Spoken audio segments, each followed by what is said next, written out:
Alright, Bruins fans, we gotta talk about it. I really thought that after the Fuck Your Team video on the Bruins, I was probably gonna not touch the whole Jeremy Swayman controversy until at least the season started and games started to be missed. But today, ironically, the day that I dropped that video was an absolute clown fiesta of a day when it comes to the negotiations between Swayman and the Boston Bruins. So let's break down exactly what is happening, how we got here, and what the heck is gonna happen next for the Bruins. And for the cliff notes on how we got here, Bruins last year had two elite goaltenders on the roster splitting games, Jeremy Swayman and Linus Ullmark. Over the summer, because of cap reasons, they decided that they were going to move on from one and invest heavily in the other. They decided to go with the younger option in the 25-year-old Swayman and move the 31-year-old Linus Ullmark to the Ottawa Senators in a return that got them a first-round pick and another goaltender, Jonas Korpisalo, who would serve as the backup to Swayman. The problem was Jeremy Swayman was due a contract. He is not signed for next year, but he is an RFA, which means that no other team can just go out and sign him. If another team did make an offer that he accepted, the Bruins would have the opportunity to match or allow him to go, and they would be compensated with probably a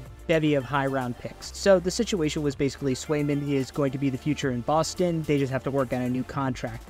But once they moved Linus Ullmark, Jeremy Swayman's camp realized that he has a lot more leverage than he previously did because the Bruins don't really have a credible option to go to in the event they can't get a contract worked out. He is a young 25-year-old. He was in the Vezina conversation last year despite only playing 44 games and has a career .919 save percentage. So he demanded a big long-term contract, which just seemed like the Boston Bruins were willing to give him. The problem was they weren't willing to give him as big a contract as he was seeking. At the beginning of September, Ryan Whitney, one of the hosts of the Spit and Chicklets podcast, came out and said that he believes or has heard from a source that the Boston Bruins made a quote-unquote lowball offer. Now, was this true? I don't really know. I don't think anybody knows. This probably came from Swayman's agent or somebody in his camp to try and incentivize the Bruins to come back to the table with a new offer or maybe a better offer, put some pressure on them in public as training camp was starting, even though the Bruins went into the preseason basically without their starting goaltender under contract. Which, true or not, I think is a fine negotiating tactic. If it was that, or if it was just a rumor going around, I don't really fault the Spit and Chicklets guys for discussing that or talking about it. What was uncharacteristic, though, is that Don Sweeney really fired back at the Spit and Chicklets, or the Spitting Up on Yourself, as he called it, podcast, basically calling them liars, saying they didn't know anything that they were doing, which, in fairness, maybe they don't, and maybe this was just somebody in the Swayman camp making something up, trying to put pressure on them that wasn't real, and Sweeney's just pissed off that the business side of things are getting taken into the public sector. At this point, it wasn't really that much of a big deal. It was just kind of two sides sniping. I thought that they would eventually get at a table together sometime during the preseason and iron out a contract, but today, during a press conference, Don Sweeney basically said that he had made a contract offer to Jeremy Swayman of $64 million, which most people are interpreting to say that it was an 8x8, 8 years for $8 million a year, and the implication being Jeremy Swayman and his camp rejected this offer. Now, we'll go into whether or not this contract is fair to Swayman or not, if that was what was offered, but at this point, having the GM call out a player directly in a press conference and basically fully taking the details public is, in my mind, a big red flag as to the state of the relationship between Swayman and the Bruins. Like, before, the Swayman camp had some plausible deniability that they weren't the ones who supplied this information to Ryan Whitney and Spit and Chicklets.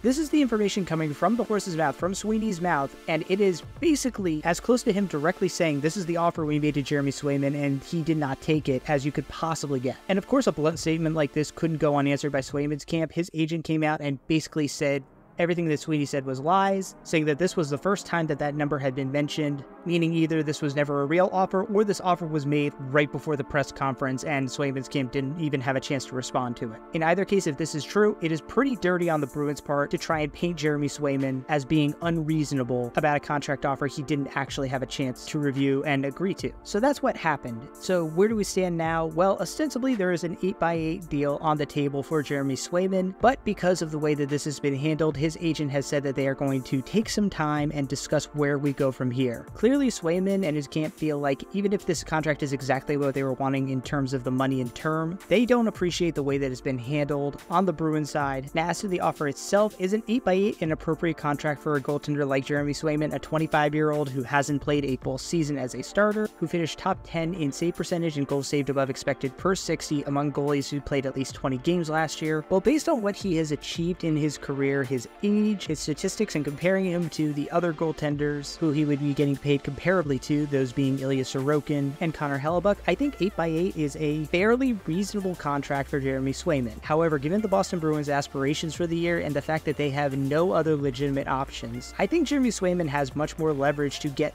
a deal north of what those two guys just signed for, maybe something in the ballpark of a $9 million contract for 7 years, or an 8x8.5. But what I will say is this: if the Boston Bruins truthfully had made an 8x8 offer earlier in the offseason, like July or August, and they had said, we're staying firm on this number, we're not budging off of it, I think that Jeremy Swayman probably should have been inclined to take that one, especially before they had traded away Linus Ullmark. But now, after everything that has gone down, do I think that he's going to take an 8x8?